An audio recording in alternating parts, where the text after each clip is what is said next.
Qəribçilik əyib mənim qəddimi, ürəyimdə sözüm qalıb göy çayım.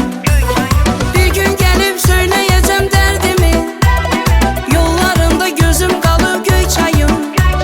Qəribçilik əyib mənim qəddimi, ürəyimdə sözüm qalıb göy çayım. Sən mənim ürəyim, canım, göy çayım, axan damarımda qanım göy çayım.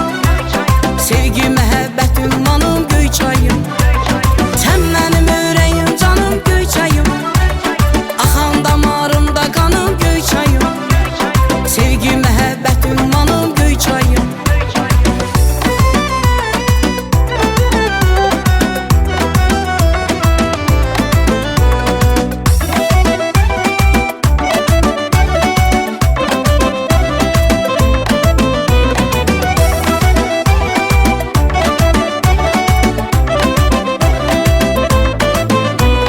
Kaş dönəydim o aylara, illərə, Tanrı duymayaydı sənli günlərə.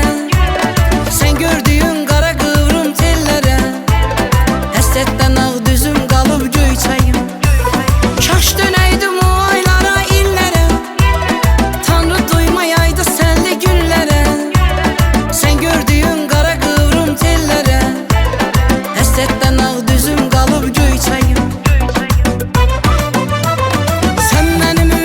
Canım, göy çayım, axan damarımda qanım göy çayım.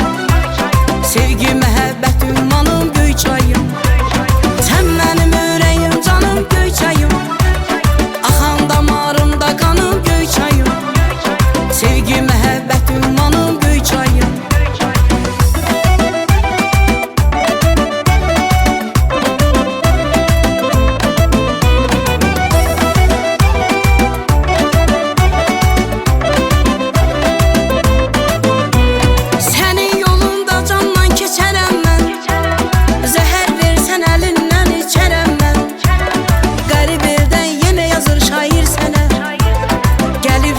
Dünyadan köçərəm mən, sənin yolunda candan keçərəm mən.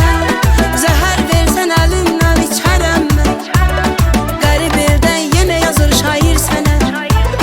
Gəlib səndə dünyadan köçərəm mən.